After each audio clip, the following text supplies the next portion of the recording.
America entered the air war over Europe with one untested conviction. Bombers could hit precision targets in broad daylight and survive. No nation had ever proven that under fire.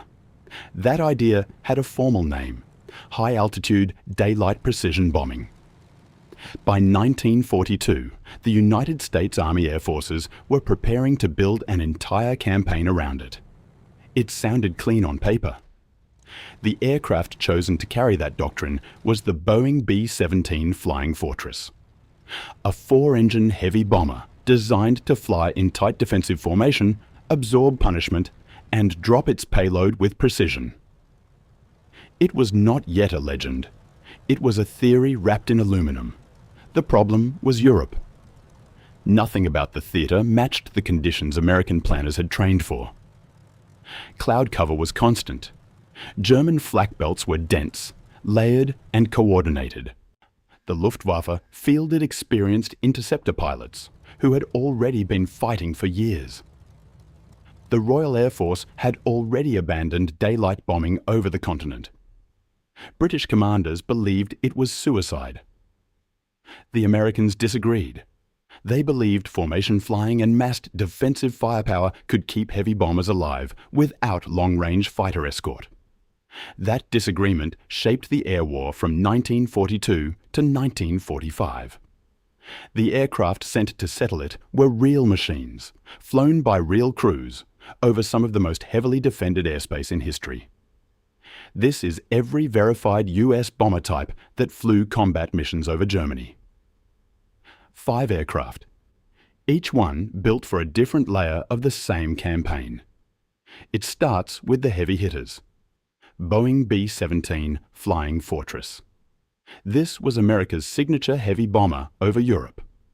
A 4-engine, a high-altitude platform built for one purpose: delivering ordnance on a specific target in broad daylight while holding formation under enemy fire. The B-17 became the backbone of the 8th Air Force based in England. From 1942 onward, it carried the weight of the combined bomber offensive against German industry. Factories, rail yards, oil refineries, ball-bearing plants. The fortress was tasked with all of them, deep inside enemy territory, through the most hostile skies of the war. Its reputation was earned through punishment. Combat accounts describe aircraft returning with entire sections of fuselage torn open. Engines shot out. Control surfaces shredded beyond use. Often described as one of the most survivable heavy airframes of the war, the B-17 became a lasting symbol of structural endurance under relentless fire. But it carried real limitations. Its bomb load was modest compared to its eventual counterpart, and its effective range created routing constraints that kept crews over heavily defended corridors for longer than anyone wanted. Predictable routes meant predictable losses. One heavy bomber could open a campaign. It could not sustain one alone. The air war over Germany needed more volume and longer reach. That demand introduced a second machine, Consolidated B-24 Liberator, the most produced heavy bomber in American history, built to fly further and carry more than the aircraft that came before it. The B-24 served in both the 8th Air Force from England and the 15th Air Force from Italy. That second front mattered greatly. It opened a southern strategic axis against Germany, forcing the Luftwaffe to split its defences and fight in 2 directions at once. Where the B-17 was the symbol, the B-24 was the workhorse. It offered greater range and a heavier payload, making it essential for targets beyond the fortress's efficient reach. Production numbers clearly reflected that value. More Liberators rolled off American assembly lines than any other bomber of the entire war. But the aircraft came with trade-offs. Often described as less forgiving when damaged, the B-24 had a reputation among crews for being harder to hold in tight formation at altitude. Combat accounts suggest it demanded more from its pilots in severe weather and heavy flak. 2 heavy bombers now carried the strategic campaign. Together, they struck deep into the Reich.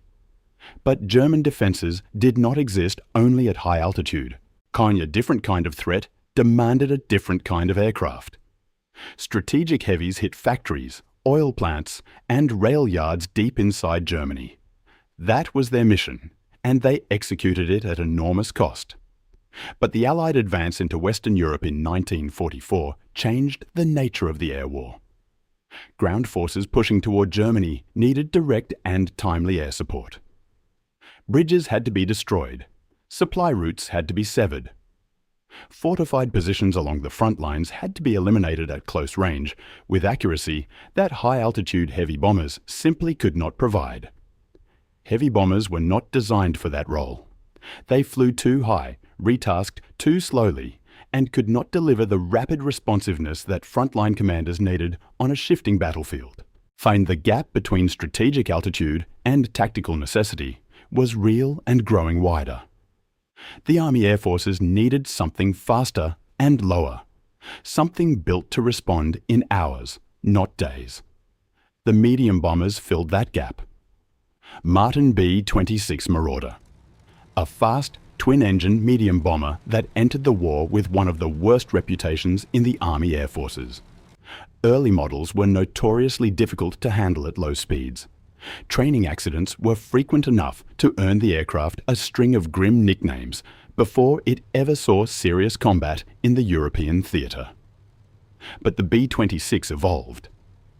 Deployed heavily with the 9th Air Force from 1943 onward, it became a precision instrument over Western Europe.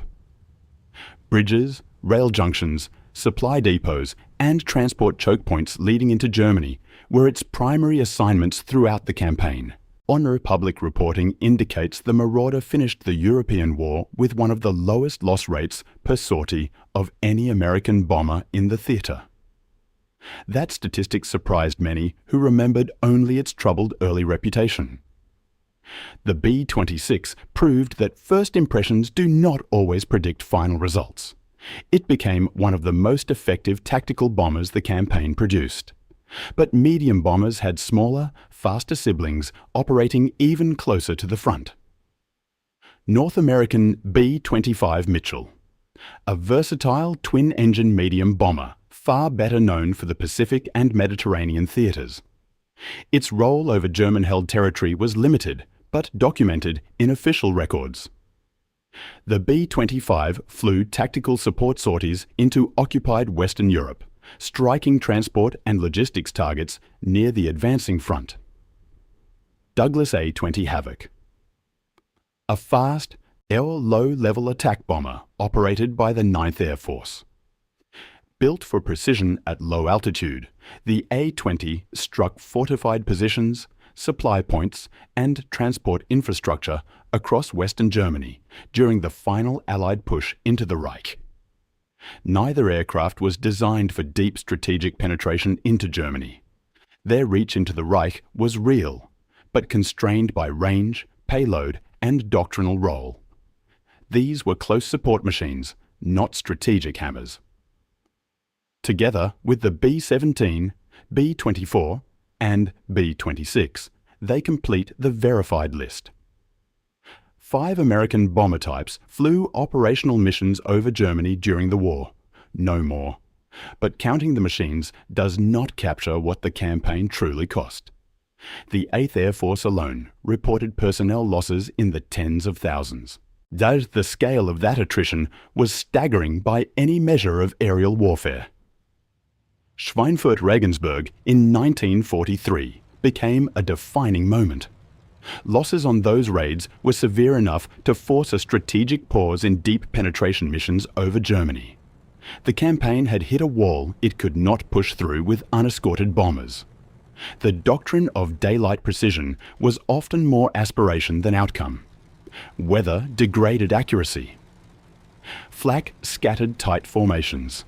Fighter opposition forced evasive action that pulled bomb patterns off their intended targets.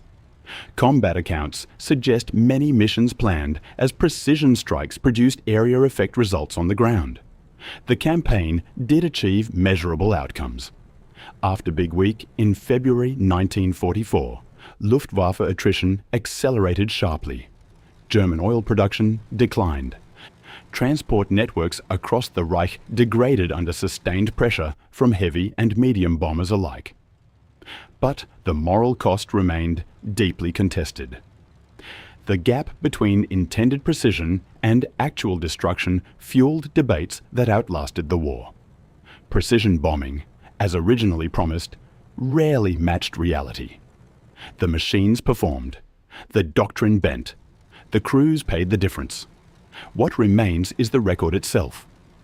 5 verified US bomber types flew combat missions over Germany between 1942 and 1945.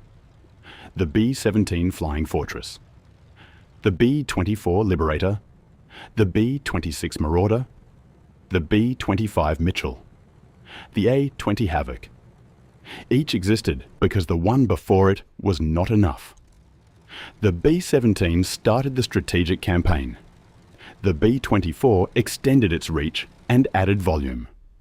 The B-26 dropped to tactical altitude, and the B-25 and A-20 worked the edges closest to the front lines.